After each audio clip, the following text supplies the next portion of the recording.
All of you विद्यार्थी मित्रांनो, आपण कालच्या लेक्चरमध्ये मागणी विश्लेषण टॉपिकमध्ये मागणी निर्धारित करणारे घटक पाहिले. आजच्या लेक्चर्समध्ये आपण मागणी नियम म्हणजेच मागणी सिद्धांत अभ्यासणार आहोत. तसं पाहिलं तर आपला हा दुसरा सिद्धांत आहे. त्यामुळे सिद्धांत म्हणजे काय असतं, सिद्धांताची रूपरेषा काय असते हे सगळं तुम्हाला माहिती आहे. आता मागणीच्या अभ्यासामध्ये मागणी नियम अभ्यासायचा आहे, जो आपल्यातलाच नियम आहे. आपण वस्तूची मागणी करताना कसं बिहाव करतो ते व्यक्त करणारा सिद्धांत आहे. त्यामुळं या सिद्धांताचा अभ्यास करताना आपण बघितलं, यापूर्वी सिद्धांत कसा अभ्यासला आपण, घटत्या सीमा उपयोगिता सिद्धांत कसा अभ्यासला, त्याचं प्रस्तावना पाहिली, मग त्याचं विधान पाहिलं, मग त्याचं गृहीते पाहिली महत्त्वपूर्ण अशी, त्यानंतर त्या सिद्धांताचं उदाहरणासहित स्पष्टीकरण केलं, त्यानंतर सिद्धांताची आकृती पाहिली किंवा सिद्धांत आकृतीसह स्पष्ट केला. असे सिद्धांताचे 5 घटक आहेत. त्याच पद्धतीनं याही सिद्धांताचा अभ्यास करत असताना त्या पद्धतीने जाऊ. पहिल्यांदा या ठिकाणी सिद्धांताची प्रस्तावना. यापूर्वी एक सिद्धांत अभ्यासल्यामुळे प्रस्तावन म्हणजे काय असतं हे तुम्हाला माहिती आहे. आता या सिद्धांताची प्रस्तावना करत असताना या ठिकाणी हा सिद्धांत सुद्धा आपले लोकप्रिय अर्थशास्त्रज्ञ प्राध्यापक अल्फ्रेड मार्शल यांनी मांडला आहे. त्यांनी सन 1890 मध्ये कोणतं पुस्तक लिहिलं माहिती आहे आपल्याला, अर्थशास्त्राची मूलतत्वे या नावाचा ग्रंथ लिहिला. त्या पुस्तकात मागणीचा नियम मांडलेला आहे. म्हणजे काय मांडले त्यांनी, किंमत व मागणी यामधला जो का व्यस्त संबंध असतो तो व्यस्त संबंध एका असा मॉडेलमध्ये आपल्याला मांडून दाखवलेला आहे. म्हणजे ह्या सिद्धांताची ही माफक अशी प्रस्तावना होती. म्हणजे सिद्धांतकार कोण आहे, डॉक्टर मार्शल. त्यांनी 1890 मध्ये लिहिलेल्या पुस्तकात हा सिद्धांत मांडला. त्यामध्ये त्यांनी किंमत व मागणी यामधला व्यस्त संबंध सिद्धांताद्वारे स्पष्ट केलेला आहे. त्यानंतर या ठिकाणी सिद्धांताचं आपल्याला माहिती आहे, सिद्धांताचे विधान किंवा नियमाचे विधान किंवा सिद्धांताचे विधान, स्टेटमेंट ऑफ द थेरी असं म्हणतात. आणि यापूर्वी सांगितले आपण, कोणत्याही सिद्धांताचं विधान हा सिद्धांताचा गाभा असतो. सिद्धांतकाराला काय विचार मांडायचे, कोणती आयडिया मांडायची ती त्या सिद्धांताच्या विधानामध्ये त्यांनी मांडलेली असते. त्यामुळे सिद्धांताचं विधान फार महत्त्वपूर्ण ठरतं. तसं या ठिकाणी या सिद्धांताचं विधान काय आहे, तर इतर परिस्थिती स्थिर असताना वस्तूची किंमत वाढल्यावर तिची मागणी कमी होते व वस्तूची किंमत कमी झाल्यावर तिची मागणी वाढते, असं या सिद्धांताचं विधान आहे. साधं सोपं आहे. इतर परिस्थिती स्थिर असताना वस्तूची किंमत वाढल्यावर तिची मागणी कमी होते आणि वस्तूची किंमत कमी झाल्यावर तिची मागणी वाढते, हे सिद्धांताचं विधान आहे, सिद्धांताचा विचार आहे. हाच विचार या ठिकाणी वेगळ्या पद्धतीने पण मांडला जातो. या ठिकाणी बघितलं की काय, हे चौकट अशी केली आणि इथं किंमत, इकडं मागणी असं लिहिलं, इथं किंमत, इथं मागणी असं लिहिलं. तर या ठिकाणी इतर परिस्थिती स्थिर असताना वस्तूची किंमत ज्यावेळी वाढते त्यावेळी तिची मागणी कमी होते आणि वस्तूची किंमत ज्यावेळी कमी होते त्यावेळी तिची मागणी वाढते, अशी चौकट करून सुद्धा मांडता येतं. किंवा अगदी सूत्रात्मक पद्धतीनं या ठिकाणी शास्त्रज्ञांनी काय म्हणले, D is a function of Y, D is a function of P असं म्हणलेलं आहे. इथं डी म्हणजे डिमांड मागणी, आणि एफ म्हणजे फलनदर्शक अक्षर, आणि पी म्हणजे किंमत. मागणी हे किमतीचं कार्य असतं. किमतीमुळं मागणी घडते. असं या सूत्राचा अर्थ आहे. आता या ठिकाणी मी सिद्धांताचं आपण विधान बघितलं आणि थोडासा असा सूत्रात्मक पद्धतीने पाहिला. त्यानंतर सिद्धांताचा महत्वपूर्ण भाग जो आपण मला माहिती आहे यापूर्वी, काय सिद्धांताच्या प्रस्तावनानंतर विधानानंतर काय असतं, सिद्धांताची गृहीतके. सिद्धांताची गृहीतके सिद्धांताची महत्वपूर्ण भाग असतात. यापूर्वी बघितले आपण. गृहीते म्हणजे काय, सिद्धांत अनुभवास येण्यासाठी एक विशिष्ट अशी परिस्थिती आवश्यक असते. ती आवश्यक अशी परिस्थिती म्हणजे सिद्धांताची गृहीते. मग या सिद्धांताची कोणती गृहीतक आहेत, या सिद्धांतानं काय गृहीत धरलंय, सिद्धांत अनुभवास येण्यासाठी सिद्धांत खरं ठरण्यासाठी एक विशिष्ट परिस्थिती आवश्यक असते. अशी या सिद्धांताची गृहीतक आपण एक एक बघू. आणि सिद्धांताची गृहीत समजली की सिद्धांत समजतो. मी तर म्हणतो सिद्धांत गृहीत समजले की सिद्धांत आपोआप समजतो. पुढचा काय भाग विशेष राहत नाही. त्यामुळे गृहीतक बघूया. आणि गृहीत लक्षात येण्यासाठी मी काय यापूर्वी बघितले, मागणीवर परिणाम करणारे घटक चांगले अभ्यासा. तर तुम्ही अभ्यासले असणार. इथं मागणीवर परिणाम करणाऱ्या घटकांना गृहीतांमध्ये सिद्धांतामध्ये बांधून ठेवलेलं आहे. बघूया आपण या ठिकाणी की या सिद्धांत गृहीतक होते. या म्हणजे गृहीतक बघू. पहिलं गृहीतक त्या ठिकाणी उत्पन्न, स्थिर उत्पन्न, स्थिर उत्पन्न पातळी. स्थिर उत्पन्न पातळी हे या सिद्धांताचं गृहीतक आहे. आणि हे पहिलं गृहीतक लक्षात घेतलं की तुम्हाला दुसरी गृहीतक लक्षात येतील. तसाच पॅटर्न आहे. म्हणून पहिल्या गृहीतकाकडे लक्ष द्या. आता काय, हा सिद्धांत अनुभवास येण्यासाठी उपभोक्त्याची उत्पन्न पातळी स्थिर असली पाहिजे. त्याच्यामध्ये बदल होता कामा नये. हा सिद्धांत अनुभवास येण्यासाठी म्हणजे सिद्धांत अनुभवास येणे म्हणजे काय, वस्तूची किंमत वाढल्यावर मागणी कमी झाली पाहिजे. वस्तूची किंमत कमी झाल्यावर मागणी वाढली पाहिजे. हे अनुभवास येण्यासाठी काय पाहिजे, व्यक्तीचं उत्पन्न स्थिर असलं पाहिजे. आता तुम्हाला प्रश्न पडला असेल असं का धरलंय गृहीतक. बघूया आपण की उत्पन्न पातळी बदलून बघूया की उपभोक्त्याची उत्पन्न पातळी जर वाढली तर काय करेल. नेहमीपेक्षा व्यक्तीची उत्पन्न पातळी वाढली, नेहमी त्याला जेवढं उत्पन्न मिळतं त्याच्यापेक्षा जास्त उत्पन्न वाढलं तर त्याची खरेदी शक्ती वाढेल, पर्चेसिंग पॉवर वाढेल. त्यामुळे तो काय, वाढत्या किमतीला सुद्धा मागणी वाढेल. एखादी वस्तूची किंमत वाढत असताना सुद्धा वाढेल, मागणी वाढवेल. सिद्धांतामध्ये काय केले, किंमत वाढली की मागणी कमी होते. म्हणून उत्पन्न वाढले की वाढत्या किमतीत सुद्धा मागणी वाढते. म्हणून इथं वाढत्या किमतीला मागणी घटली पाहिजे. हे अनुभवास येण्यासाठी उत्पन्न स्थिर असलं पाहिजे. उत्पन्न बदलता कामा नये. व्यक्तीला जेवढं उत्पन्न मिळते तेवढंच असलं पाहिजे. स्थिर उत्पन्न असं म्हटलेलं आहे. म्हणून या सिद्धांताचं पहिलं गृहीतक काय, स्थिर उत्पन्न पातळी. त्याच पद्धतीने या ठिकाणी दुसरं गृहीतक आपण म्हणू लोकसंख्या स्थिर. लोकसंख्या स्थिर पहिलं गृहीतक लक्षात घेतल्यावर दुसरं सुद्धा लक्षात येईल आपण. काय, हा सिद्धांत अनुभवास येण्यासाठी देशाची लोकसंख्या स्थिर असली पाहिजे. स्थिर नसेल तर हा सिद्धांत अनुभवास येणार नाही. स्थिर असेल तरच काय सिद्धांत काय, किंमत वाढल्यावर मागणी कमी होईल, कमी झाल्यावर वाढेल. उत्पन्न लोकसंख्या जर स्थिर नसेल तर असं घडणार नाही. बघा आपण या ठिकाणी देशाची लोकसंख्या वाढली किंवा एखाद्या शहराची लोकसंख्या वाढली तर त्या शहरामध्ये वाढत्या किमतीची सुद्धा मागणी वाढेल.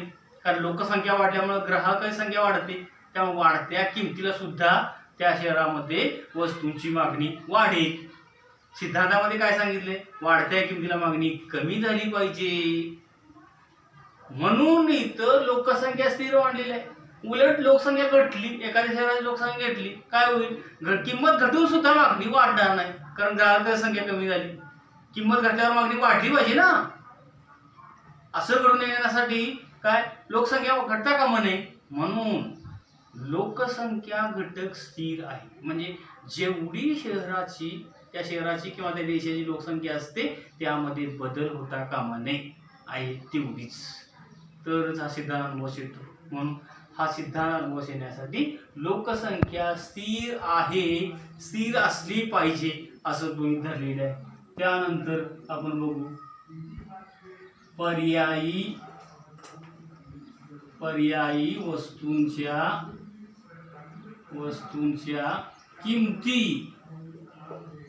किमती स्थिर असा आहे हा सिद्धांत अनुभवास येण्यासाठी. बघा, या सिद्धांत अनुभवास येणे म्हणजे वाढत्या किमतीला मागणी कमी होणे, घटत्या किमतीला मागणी वाढणे म्हणजे सिद्धांत अनुभवास येणे. हा सिद्धांत अनुभवास येण्यासाठी पर्यायी वस्तूंच्या किमती स्थिर असल्या पाहिजेत. आपण बघितले निर्धारित करणाऱ्या घटकामध्ये की पर्यायी वस्तूंच्या किमतीचा परिणाम मागणीवर होतो.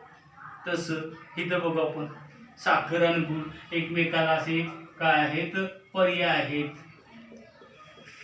साखरेऐवजी गुळाचा वापर, गुळाऐवजी साखरेचा वापर आपण करू शकतो. दोन्हींच्या किमती अशा 40 रुपये प्रति केजी आहेत असं त्या ठिकाणी समजू. दोन्हीच्या किमती सेम आहेत असं समजू.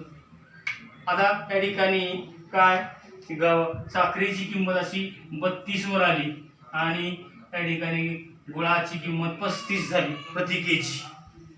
काय आढळून येईल आपल्याला, दोघांच्याही किमती कमी झालेल्या आहेत, परंतु साखरेपेक्षा गुळापेक्षा साखरेची किंमत जास्त घटलेली आहे. त्यामुळे इथं काय होईल, गुळाची किंमत कमी होऊन सुद्धा मागणी वाढणार नाही, कारण त्याच्यापेक्षा कमी साखरे झालेली आहे, त्याचा पर्याय असणार आहे. म्हणून इथं कमी किंमत होऊन सुद्धा, गुळाची किंमत कमी होऊन सुद्धा मागणी वाढणार नाही, कारण लोक साखरेला निवड करतील. त्यामुळे हे अशा पर्यायी वस्तूंच्या किमतीत बदल झाल्यावर काय होतं, सिद्धांत अनुभवास येत नाही आपला. घटत्या किमतीला मागणी वाढली पाहिजे म्हणून पर्यायी वस्तूंच्या किमतीत बदल होऊ नये. इथं घटत्या किमतीला मागणी वाढेल का, नाही. तेच स्थिर असले असं किंमत बदल झाला नाही तर वाढत्या किमतीला मागणी वाढेल, घटत्या किमतीला मागणी कमी होईल. म्हणून या सिद्धांतामध्ये काय केलंय की पर्यायी वस्तूंच्या किमती सुद्धा स्थिर आहेत असं म्हटलेलं आहे. त्यानंतर या सिद्धांताचं गृहीत बघू आपण काय, पूरक वस्तूंच्या किमती स्थिर. पूरक वस्तूंच्या किमती स्थिर आहेत. हा सिद्धांत अनुभवास येण्यासाठी वस्तूंना पूरक असणाऱ्या वस्तूंच्या किमती सुद्धा स्थिर असल्या पाहिजेत. आपण बघितले परिणाम करणाऱ्या घटकांमध्ये पूरक वस्तूंच्या किमतीचा परिणाम मागणीवर होतो, तो होऊ नये यासाठी काय या सिद्धांतामध्ये पूरक वस्तूंच्या किमती स्थिर मानलेल्या आहेत. आपण यापूर्वीच्या लेक्चर्समध्ये पूरक वस्तूंच्या संदर्भात कुठलं उदाहरण घेतलं होतं, कार आणि पेट्रोल. कार पेट्रोल एकमेकास पूरक आहे, कारला पेट्रोल ही पूरक वस्तू आहे. आता त्या कार व पेट्रोल या पूरक वस्तू आहेत. आता बघा आपण त्या ठिकाणी कारची किंमत कमी झाली, कार व पेट्रोल ह्या पूरक वस्तू आहेत. या पेट्रोलच्या किमतीचा परिणाम कारच्या मागणीवर होतो. आता या ठिकाणी बघूया की कारची किंमत कमी झाली की कारची मागणी वाढेल, परंतु त्या परिस्थितीत जर पेट्रोलच्या किमतीपर्यंत वाढल्या, सध्या या ठिकाणी 85 असणारे पेट्रोल या ठिकाणी 100 असे 125 रुपयाला झाले, तर कारची किंमत कमी होऊन सुद्धा कारची मागणी वाढणार नाही, कारण कारला आवश्यक असणारं पेट्रोल मागले. त्यामुळे पेट्रोल ही कारची पूरक वस्तू आहे. त्या पूरक असणाऱ्या वस्तूची किंमत वाढल्यामुळे कारची किंमत कमी होऊन सुद्धा त्याची मागणी वाढत नाही.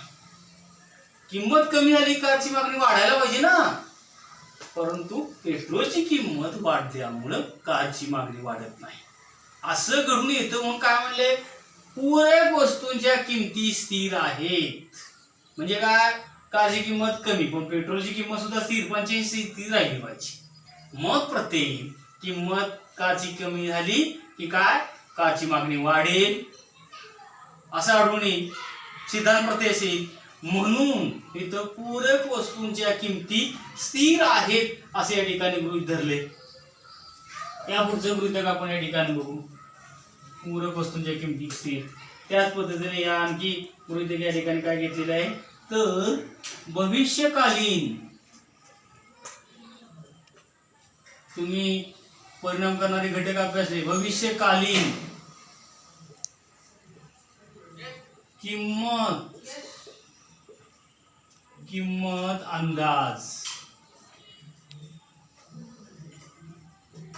अंदाज केले जात नाहीत. भविष्यकालीन किंमत अंदाज केले जात नाहीत असा सिद्धांतच गृहीतक आहे. म्हणजे हा सिद्धांत अनुभवास येण्यासाठी उपभोक्त्यांनी ग्राहकांनी आपल्या वस्तूची भविष्यकाळात किंमत काय राहील कशी राहील याचा अंदाज त्यांना असता कामा नये. अंदाज असेल तर सिद्धांताप्रमाणे अनुभवास येणार नाही. म्हणजे काय वाढत्या किमतीला किंमत कमी व्हायला मागणी कमी व्हायला पाहिजे घटत्या किमतीला मागणी वाढायला पाहिजे असा अनुभवास येत नाही. म्हणून आपण बघू यापूर्वी उदाहरणामध्ये बघितले की 40 रुपये साखरेची किंमत पुढे 60 रुपये होणार आहे असं अंदाज आला. ग्राहकांना अंदाज लागतो. वेगवेगळ्या घटनांच्या अंदाजावरून ते अंदाज बांधतात. त्यामुळं 40 रुपयाची साखर 60 रुपये होणार असा अंदाज आला तर साखरेची किंमत अशी 42, 45, 48, 50, 55 अशी किंमत वाढत असताना सुद्धा मागणी वाढेल. अशी किंमत असताना वाढत असताना सुद्धा वाढेल. सिद्धांतामध्ये काय सांगितले वाढत्या किमतीला मागणी कमी झाली पाहिजे. करतील कमी का त्यांना अपेक्षा आहे पुढे अधिक किंमत वाढून आणखी तोटा होण्यापेक्षा सध्या ती वाढत्या किमतीत सुद्धा मागणी वाढवतील. म्हणजे इथे सिद्धांत अनुभवास येणार नाही. सिद्धांत वाढत्या किमतीला मागणी कमी झाली पाहिजे म्हणून अंदाज वाढीचा अंदाज असता कामा नये असं म्हणलं. या उलट तसंच घटीचा भविष्य काळात साखरेच्या किमती 25 रुपये प्रति किलो होणार आहेत. अर्थव्यवस्थेतील घटनांच्यामुळं असा जर ग्राहकांना सुगावा लागला अंदाज लागला त्यांचं थिंकिंग झालं तर काय करते उलट त्या ठिकाणी साखरेची किंमत 35, 33, 31, 28 अशी होताना सुद्धा मागणी वाढणार नाही. ती किंमत घटू लागली मागणी काय व्हायला वाढायला पाहिजे पण त्यांना माहिती आहे 25 रुपये होणार आहे विनाकारण मागणी जास्त करणार नाही. म्हणजे इथं घटत्या किमतीत सुद्धा मागणी वाढणार नाही. हे कसं का झालं तर अंदाज कळाल्यामुळं. अंदाज नसेल तर कशी स्थिती असेल वाढत्या किमतीला मागणी वाढवतील घटत्या किमतीला मागणी कमी करतील.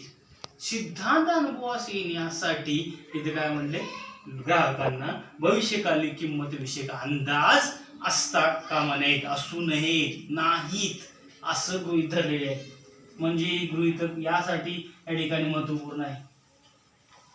त्यानंतर नेक्स्ट वैशिष्ट्य आपण बघू गृहीतक काय आवडी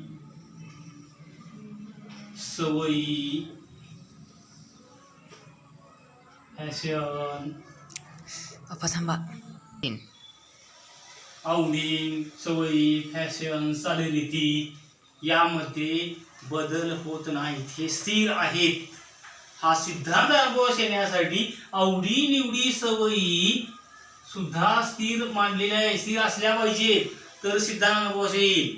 बघा बघा आता का असल्या पाहिजेत त्या प्रत्येक गृहीतक तुम्हाला लक्षात येईल की लोकांची एखाद्या वस्तूची आवड वाढली तर काय ते वाढत्या किमतीला सुद्धा त्या मागणी वाढवतील. सध्या फॅन्सी मोबाईल वापरण्याची क्रेज आहे त्यामुळे किंमत वाढवून सुद्धा त्याची मागणी वाढवतात. एखाद्या वस्तूची सवय लोकांना वाढ लागली तर वाढत्या किमतीत सुद्धा मागणी वाढवतील. फॅशन विशेष फॅशन आली ट्रेंड आला ती फॅशन आपल्याला लोकांची करायची क्रेज असते त्यामुळं त्या ठिकाणी वाढत्या किमतीत सुद्धा मागणी वाढेल. सिद्धांतामध्ये काय वाढत्या किमतीला मागणी कमी झाली पाहिजे परंतु अशामुळे होत नाही. म्हणून आवडी निवडी सवयी स्थिर असतील. स्थिर म्हणजे काय जशा आहे तशा समाजाला समाजातील लोकांच्या आवडी निवडी सवयी फॅशन यांचा जो काही पॅटर्न असतो तो जसा आहे त्या तसा असला पाहिजे, म्हणजे हा सिद्धांत अनुभवास येईल. त्यानंतर म्हणलेलं आहे कर रचना. देशातील करांची रचना सुद्धा या ठिकाणी काय वाढता कामा आहे, म्हणजे बदल होता कामा आहे. कर स्थिर असले पाहिजेत. कर त्या ठिकाणी बदलले तर हा सिद्धांत अनुभवास येणार नाही. कर स्थिर असले पाहिजे. कर त्या ठिकाणी बदल होत नाही असा प्रत्येक, म्हणजे कर रचना सुद्धा स्थिर असली पाहिजे. देशातील लोकांच्या चालीरीती सुद्धा स्थिर असल्या पाहिजे. अशी अन्य गृहीतक आहेत. परंतु प्रातिनिधिक गृहीत या ठिकाणी तुम्हाला लक्षात येईल. ही प्रातिनिधिक गृहीत, ही गृहीत चौकट सिद्धांताच्या अभ्यासासाठी फार महत्वपूर्ण ठरते.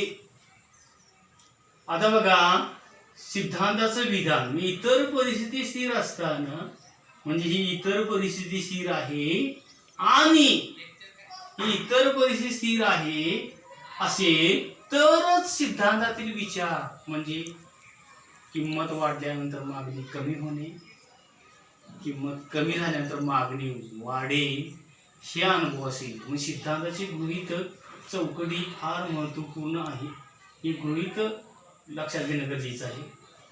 त्यानंतर सिद्धांताचा काय घटक असतो, उदाहरणासहित सिद्धांत स्पष्ट करायचा आहे आपल्याला, आणि तो जवळजवळ आपल्याला झालेला आहे आणि त्याची आकृती काढायची आहे. सिद्धांताच्या या नंतरचा भाग आपण यापुढे बघू.